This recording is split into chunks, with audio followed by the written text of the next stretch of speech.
everyone, once again welcome to my summer chemistry class। आज chemistry class का third day है।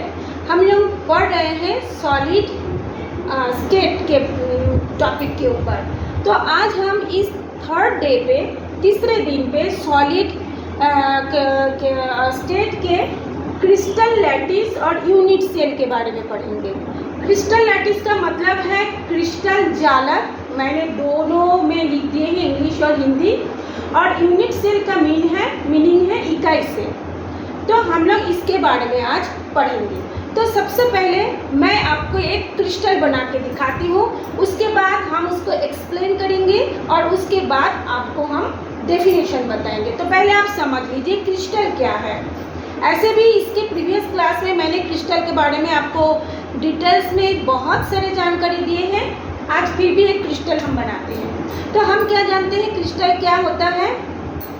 जिसमें molecule, atom या आयन एक दूसरे के साथ बॉन्ड बना करके जुड़ करके एक जियोमेट्रिकल स्ट्रक्चर बनाते हैं और उसको कहते हैं क्रिस्टल लैटिस या क्रिस्टल जालक। तो देखिए मैं बना रही हूँ, ये तो एटम है। एटम हमेशा डॉट से दर्शाते हैं, लेकिन मैं आप लोगों को समझाने के लिए बड़ा कर रही हूँ। इसके नीचे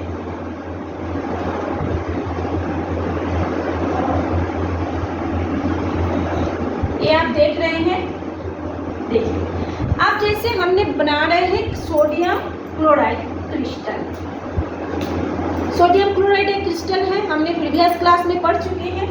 तो देखिए सोडियम क्लोराइड एक आयनिक क्रिस्टल है जिसमें सोडियम पॉजिटिव आयन और क्लोराइड नेगेटिव आयन जुड़ता है। तो यहाँ पे है सोडियम, यहाँ प्लस, यहाँ पे है क्लोराइड, यहाँ पे फिर होगा ये सोडियम प्लस और यहाँ पे है क्लोराइड। ये सोडियम प्लस है, उसके नीचे है ये क्लोराइड है। तो यहाँ पे हो गया सोडियम, फिर ये सोडियम है, उसके नीचे क्लोराइड, फिर क्लोराइड के नीचे क्या है सोडियम। एक क्लोराइड है तो उसके नीचे हो जाएगा सोडियम, सोडियम के नीचे ये क्लोराइड, इसके नीचे ये क्लोराइड, इसके नीचे ये सोडियम, फिर यहाँ पे ये सोडियम आयन, यहाँ पे क्लोराइड आयन, यहाँ पे क्लोराइड आयन और यहाँ पे क्या हो गया सोडियम आयन। अब ये इसके साथ बॉन्ड से जुड़ रहा है, ये क्लोराइड फिर ये सोडियम के साथ ऐसे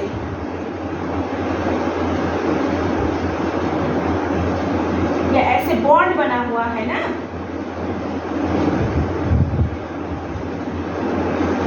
ये स्ट्रेट लाइन में होगा।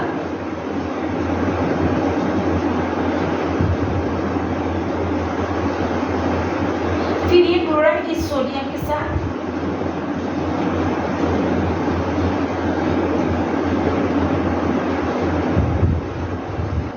तो देखिए अब ये इसका डेफिनेशन हम क्या बोलेंगे?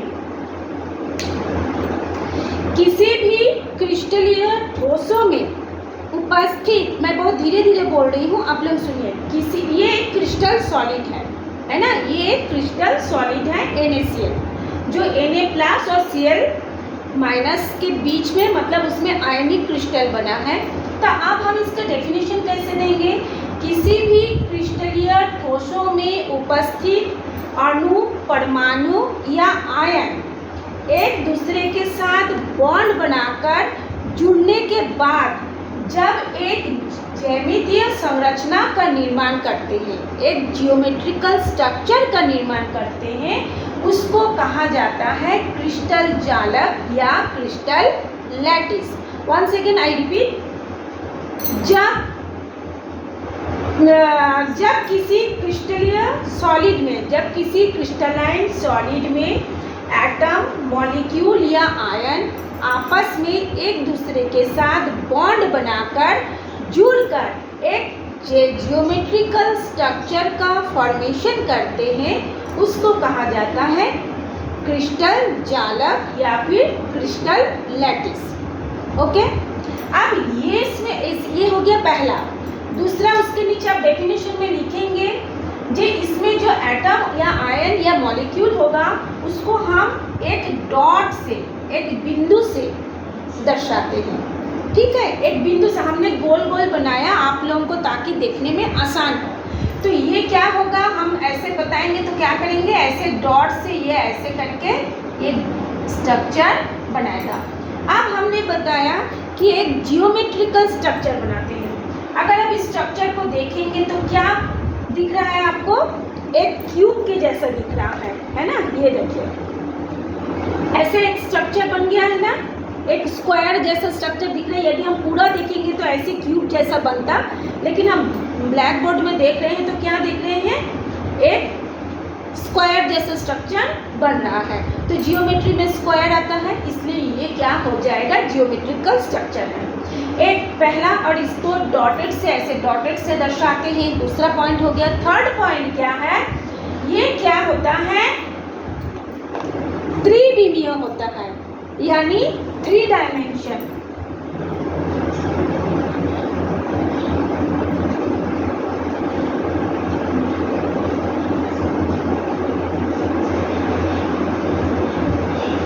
थ्री डायमेंशन का मतलब होता है त्रिविमीय। त्रिविमीय का मतलब होता है तीनों दिशाओं मिला करके, तीनों दिशाओं में मिलाकर बीच में एक एटम होता है।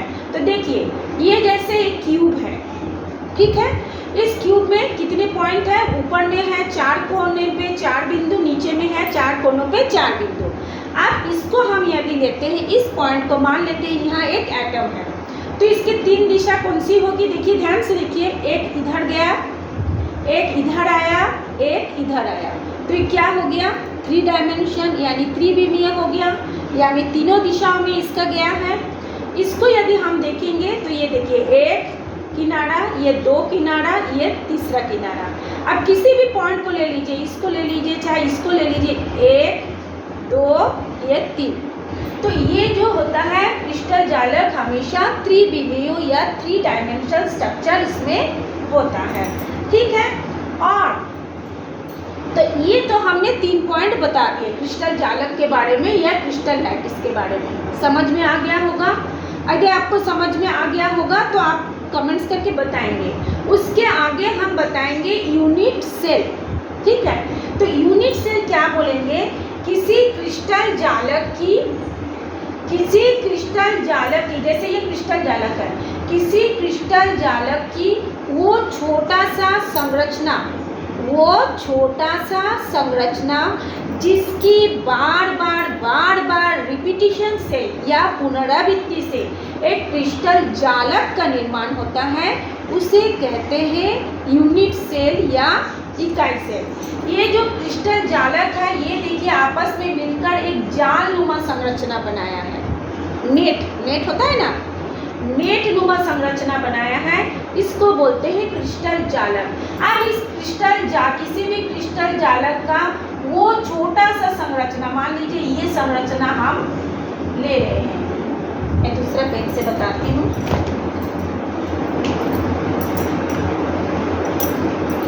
हम कोई से भी एक छोटा सा संरचना ले लेते हैं, मान लेते हैं ये छोटा सा संरचना, ये टोटल ये क्रिस्टल जालक है।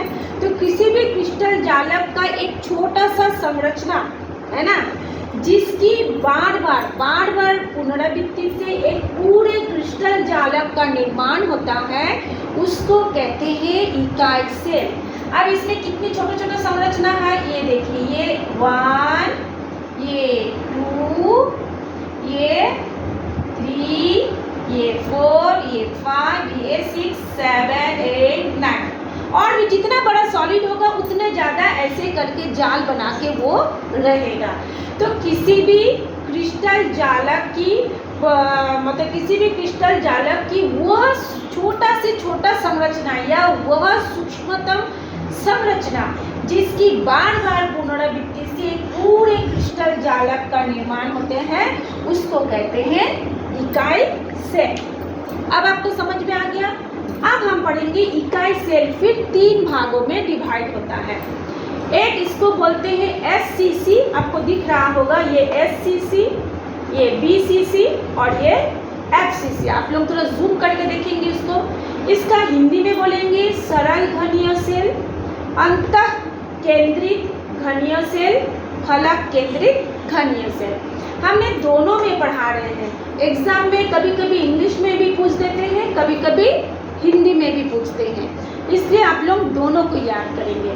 ठीक है, अब आता है ये सरल घनीय सेल। तो सरल घनीय सेल को समझने के लिए आपको एक क्यूब यानी घन को समझना होगा। तो घन को कैसे समझेंगे हम? इसको डिलीट कर दे रहे हैं, मिटा दे रहे हैं, हम आगे का पढ़ाते हैं। इसको हम डिलीट करते हैं।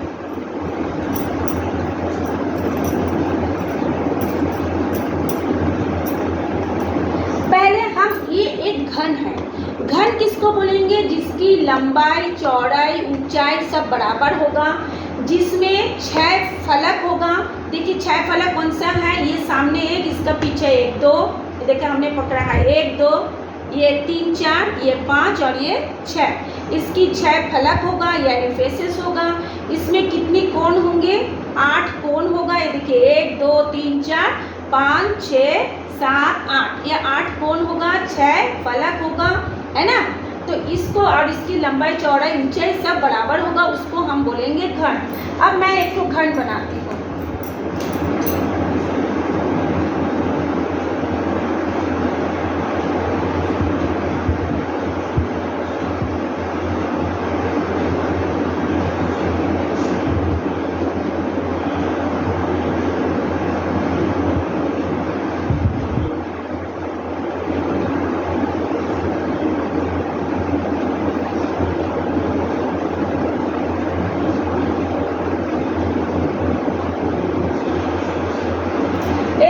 एक घन हमारा बन गया, ऐसे एक घन बन गया।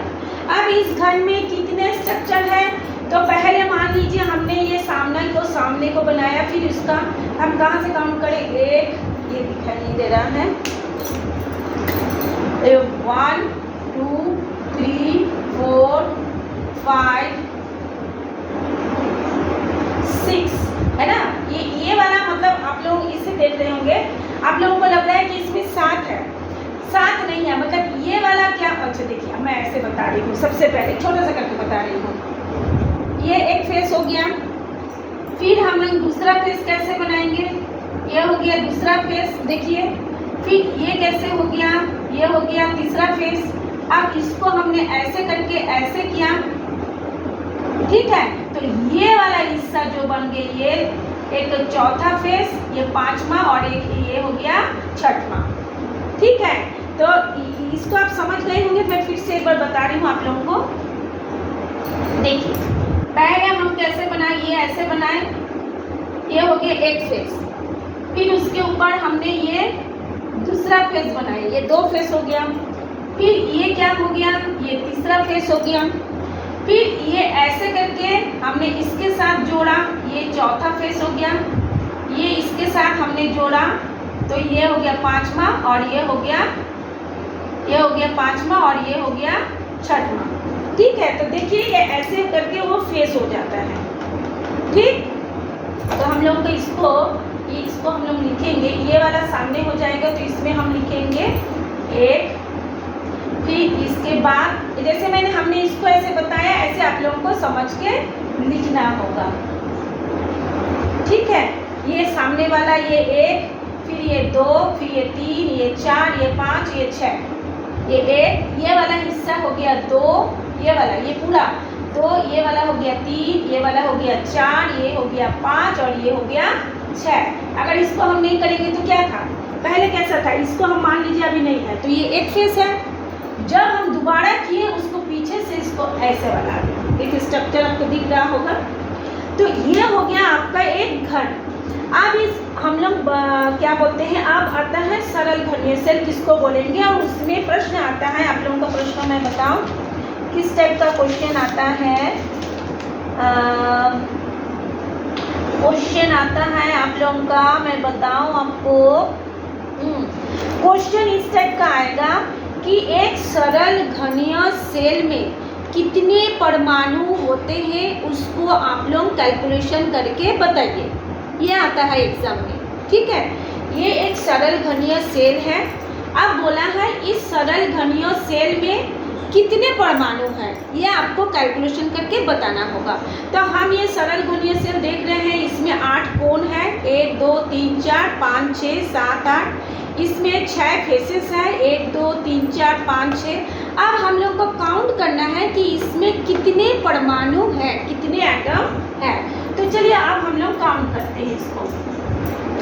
तो जब हम इसको काउंट करेंगे तो कैसे बोलेंगे,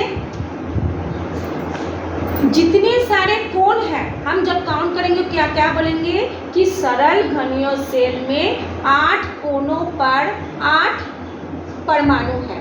8 कोनों पर मान लेते हैं 8 कोनों पर 8 परमाणु है, मतलब यूनिट है। 8 कोने पर क्या बोलते हैं 8 परमाणु है। इसमें 8 यूनिट है, जैसा हम लोग पहले बताए थे ना यूनिट कि एक पूरा क्रिस्टल जालक का एक छोटा सा संरचना को हम यूनिट सेल बोलते हैं। तो ये क्यूबिक सेल में क्या होता है 8 कोनों पर 8 परमाणु है। और क्या होते हैं 1 2 3 4 8 कोनों पर 8 परमाणु है। पहले हम इसको लिख लेते हैं, 8 कोनों पर 8 परमाणु है, ठीक है। अब ये सवाल बोल रहा है तो 8 कोनों पर 8 परमाणु है, तो 8 परमाणु मिल करके एक इकाई सेल का निर्माण किया है। बात को समझिए, 8 कोनों पर 8 परमाणु है और 8 परमाणु मिल करके ये एक पूरा इकाई सेल को बनाया है, मतलब इस घनीय सेल को बनाया है। तो एक परमाणु का इस सेल को बनाने में कितना प्रतिशत हिस्सा लिया है, तो वो हिस्सा होता है आपका 1/8। वो हिस्सा कितना होता है 1/8। फिर से समझिए, अगर इसको समझ जाएंगे बाकी दोनों को भी समझ जाएंगे। ये एक क्यूब है, घन है, उसके 8 कोनों पर 8 परमाणु है। 8 परमाणु मिल करके इसका बनाया है ना। तो फिर बोलते हैं एक घनीय सेल में कितने परमाणु है, इसको कैलकुलेशन करके बताइए। तो आप अभी आपको प्रश्न होगा, आप खुद ही बोल रहे हैं कि मैडम यहाँ पे 8 परमाणु है, तो फिर इसमें एक परमाणु कैसे होगा या कितना परमाणु है हम कैसे निकालेंगे। तो आप लोगों को क्या निकालना है कि 8 परमाणु मिल करके एक सेल का निर्माण किया है और उस सेल में कितने परमाणु है, यही तो क्वेश्चन है ना। क्वेश्चन को एक बार देख लेते हो। सरल घनीय इकाई सेल कैसे बनता है, इकाई सेल में कणों की संख्या ज्ञात कीजिए।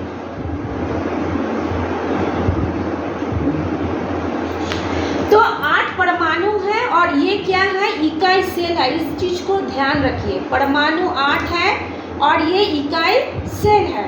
तो इस इकाई सेल को बनाने में परमाणु का योगदान कितना है, ये पूछा है प्रश्न। तो 8 कोनों पर 8 परमाणु है, तो 8 परमाणु मिल करके जब इस सेल का निर्माण किया है तब हमको ये देखना पड़ेगा। तो इस सेल को जब 8 परमाणु बनाया है तो एक परमाणु का कितना हिस्सा इस यूनिट सेल में योगदान है। मान के चलते हैं आप एक रोटी बनाते हैं घर में, आप लोग उसको 4 हिस्सा करना चाहते हैं। ये आपका 4 हिस्सा हो गया, 4 पार्ट में ये डिवाइड हो गया, ठीक है। ये 4 पार्ट में आपका डिवाइड हो गया। ये क्या है, एक रोटी है। आप लोग 4 भाई बहन हैं, ये एक हिस्सा, ये एक हिस्सा, ये एक हिस्सा, ये एक हिस्सा। तो कितना मिला है 1 + 1 + 1 + 1 मिला करके कितना हिस्सा हुआ 4 हिस्सा, है ना। तो एक हिस्सा का कितना है, एक हिस्सा आपका इतना है ना, दूसरा हिस्सा इतना है, तीसरा हिस्सा इतना है, चौथा हिस्सा आपका ये है। तो एक हिस्सा का कितनी योगदान है इस रोटी को बनाने में, वो आप लोगों का आता है 1/4। ये रूल है, ये नियम है, क्योंकि ये एक रोटी है, ये 4 भाग है। उस 4 भाग में एक भाग का मान कितना है ऐसे पूछा जाता है, एक भाग का वैल्यू कितना है। तो एक भाग का वैल्यू है 1/4, क्योंकि हमने इसको 4 हिस्से में बांटा। यदि हम इसको 6 हिस्से में बांटते तो कितना होता है, एक भाग का योगदान कितना होता है 1/6 होता, ठीक है। अगर हम इसको 8 हिस्से में बांटते तो एक भाग का योगदान कितना होता 1/8। समझ गए। तो इसी तरह से हमने इसको 8 हिस्सों में बांटा, तो एक भाग का एक परमाणु का योगदान कितना है, एक कण का योगदान कितना है 1/8। अब हम इसका कैलकुलेशन करेंगे।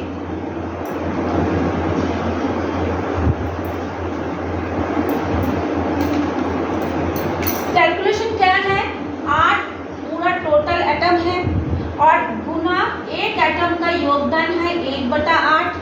ये 8 और ये 8 कट जाएगा, बचेगा 1। माने इतने सारे, मतलब इसमें कणों की संख्या कितना है, 1 कण है ना। इससे प्रश्न पूछा है सरल घनीय सेल कैसे बनता है, इकाई सेल में कणों की संख्या ज्ञात कीजिए। तो कितने परमाणु होंगे इसमें, 1 परमाणु होंगे, ठीक है। कितने परमाणु होंगे, 1 परमाणु होंगे। तो 8 परमाणु आप बोले हैं, तो 1 परमाणु कैसे हुआ, क्योंकि ये 8 परमाणु मिल करके एक तो सेल का निर्माण किया है, एक इकाई का निर्माण किया है, ऐसे एक इकाई का निर्माण किया है। तो उसमें आप लोग देखे होंगे ना, ये सोडियम आयन, फिर ये क्लोराइड आयन, फिर ये क्लोराइड आयन, फिर यहाँ पे सोडियम आयन। तो कितने सारे इसमें एटम था। जब इसका हम सामने को लिए हैं, पीछे में भी तो ऐसे ही होगा ना, 8 हिस्सा होगा ना। तो वैसे करके मिला के जब हम उस सेल को निकालेंगे, उस इकाई सेल को निकालेंगे, तो उस इकाई सेल में परमाणु की संख्या कितनी हो जाएगी, 1 हो जाएगी। इस चीज को आप समझ जाएंगे तो बाकी ये और इसको समझ जाएंगे। चलिए, अब सरल घनीय सेल में परमाणु की संख्या कितनी है, 1 हो गई। अब हम लोग दूसरा निकालते हैं।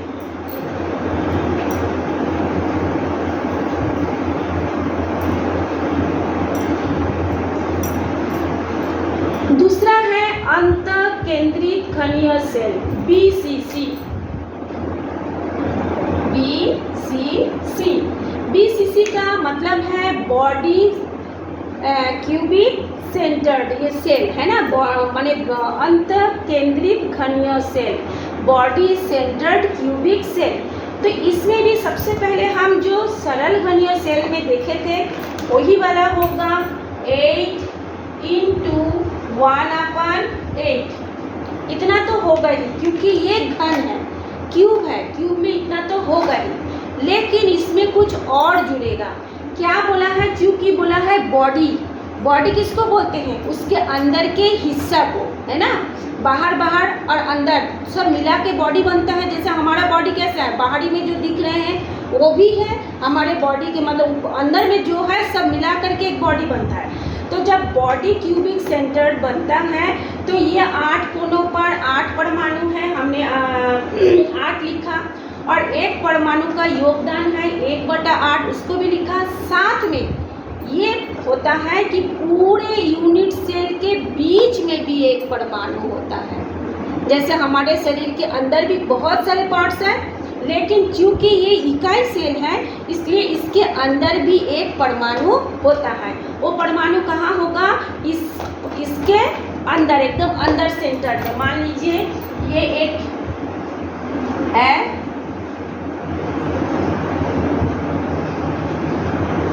तो ये ठीक बीचों बीच में एक ठो होगा परमाणु। कहाँ पे होगा, ये बीचों बीच में होगा।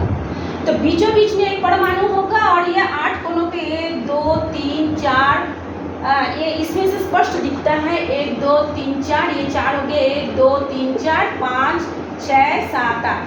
फिर से मैं दिखा रही हूँ, देखिए ये हो गया,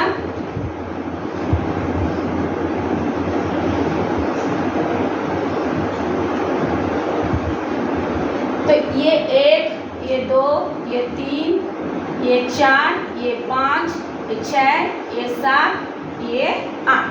तो 8 कोनों पर 8 परमाणु और एक परमाणु का योगदान है 1/8, प्लस उसका बॉडी के ठीक बीच में भी एक परमाणु होता है, तो इसको हम लिखेंगे +1। तो ये और ये कट गया, तो क्या बचा, 1 + 1 = 2। तो इसमें कितना इलेक्ट्रॉन होगा, BCC में कितने परमाणु होंगे, 2, और सरल घनीय सेल में कितने परमाणु था, 1। ये आप लोग समझ गए। अब हम लोग आते हैं FCC, जिसको बोलते हैं फेस क्यूबिक सेंटर सेल, यानी फलक केंद्रित घनीय सेल बोलेंगे, है ना। तो फलक केंद्रित घनीय सेल में क्या होगा, इसमें भी यही वाला है, इसको ये बदल नहीं रहा है, यही है। तो यही फलक किसको बोलते हैं? ये जो सामने वाला हिस्सा आपको दिख रहा है, ये हिस्सा, या इसका पीछे का, ये इधर वाला, या इधर वाला, या नीचे वाला, या ऊपर वाला, ये जो चौकन आपको दिख रहा है इसको बोलते हैं फेस, है ना, फलक केंद्रित। फेस सेंटर्ड क्यूबिक सेल, फलक केंद्रित घनीय सेल। तो यहाँ पे फलक कितना है? फलक है 6, इसमें फेस कितना है? फेस है 6। तो इस समय इसकी स्ट्रक्चर कैसे होगा? तो पहले 8 कोनों पर 8 होगा, तो 8 × 1/8।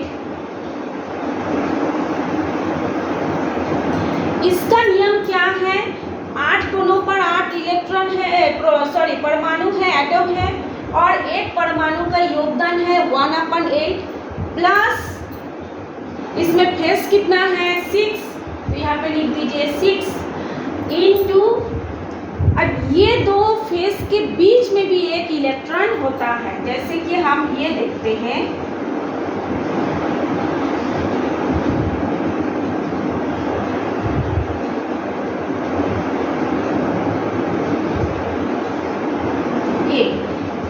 ये एक तो फेस बना है आपका,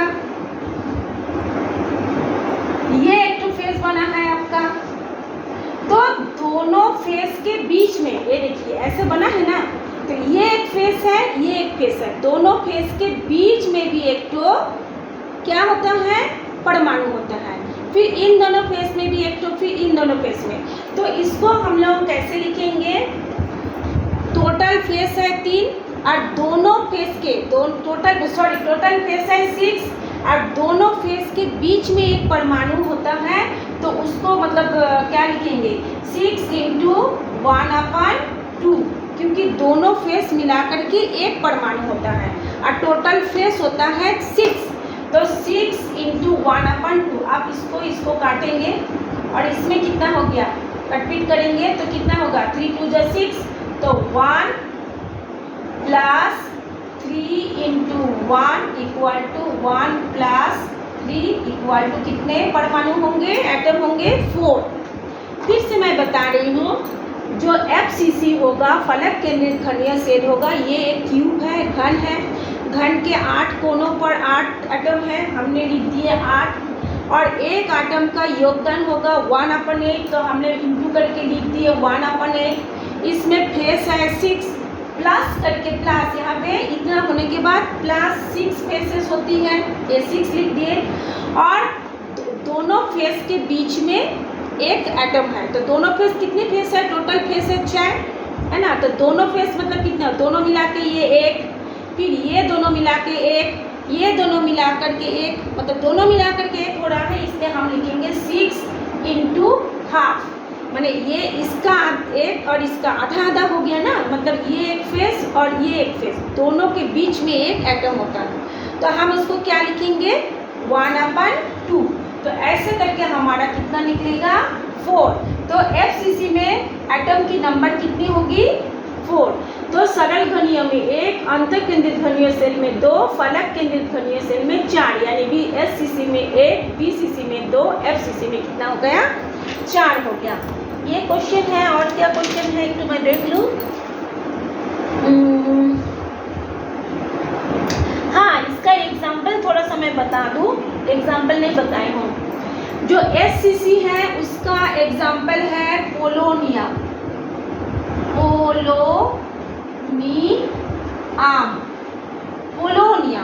पोलोनियम एक रेडियो एक्टिव एलिमेंट है, जिसमें ये दिखाई देता है, सब में ये दिखाई नहीं देता। सिर्फ पोलोनियम एक रेडियो एक्टिव एलिमेंट है जिसमें ये वाला SCC आपको दिखाई देगा।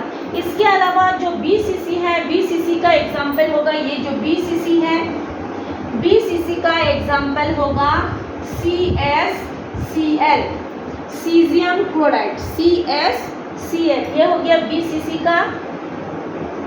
और ये जो FCC है, FCC का एग्जाम्पल होगा आपका, FCC का हो जाएगा NaCl। ये जो FCC है, ये जिसको हमने अभी बताया, उसका एग्जाम्पल होगा Na Cl। तो ये जो आज मैं चैप्टर पढ़ा रही हूँ वो बहुत ज़्यादा इम्पोर्टेंट है। हर साल इसको या तो डिटेल्स में पूछते हैं या 2 नंबर के क्वेश्चन में पूछेंगे। आप लोग इसको बार बार देखिए और समझिए। सरल घनीय सेल का एग्जाम्पल है पोलोनियम, ये इसका हो गया पोलोनियम।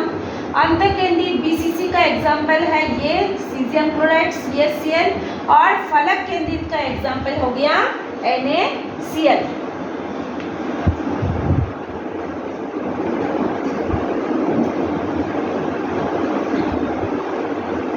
ये आप लोग समझ गए होंगे।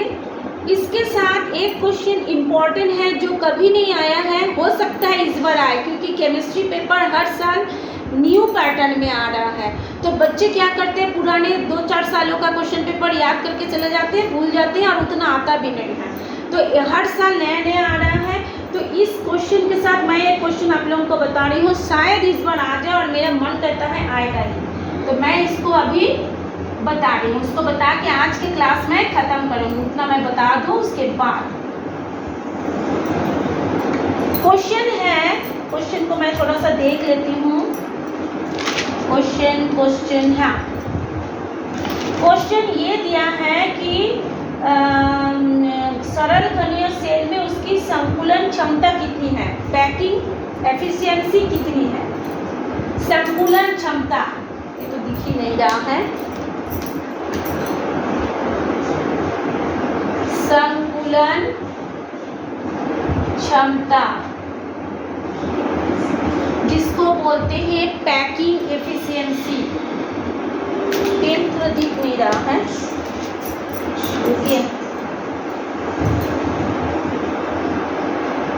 Packing efficiency.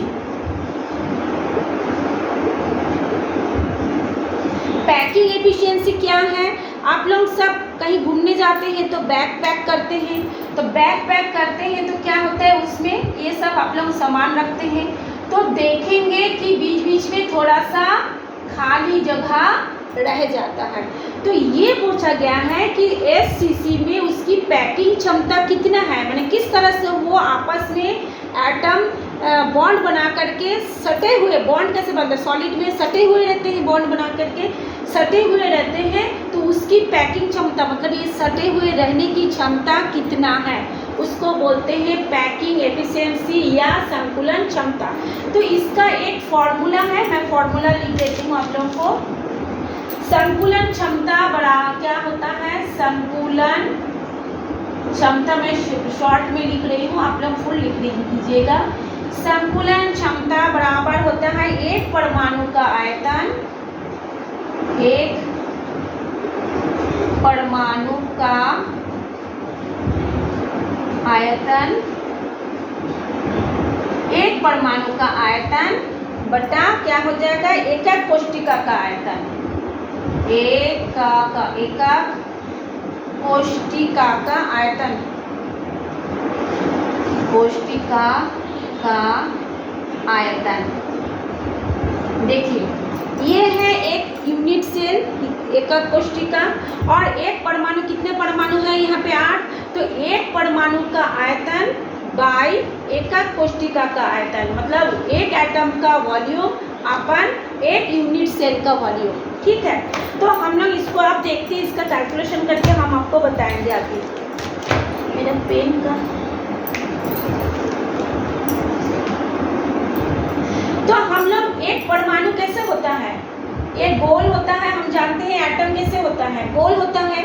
मान लेते हैं ये एटम एक सर्कल है, तो इस सर्कल को आप लोग फॉर्मूला पढ़ेंगे कि इस सर्कल का आयतन कितना होता है, 4/3 पाई r³, 4/3, इसको अच्छे से लिखूँ मैं, 4/3 पाई r³, ये आप लोग पढ़े होंगे, 4/3 पाई r³।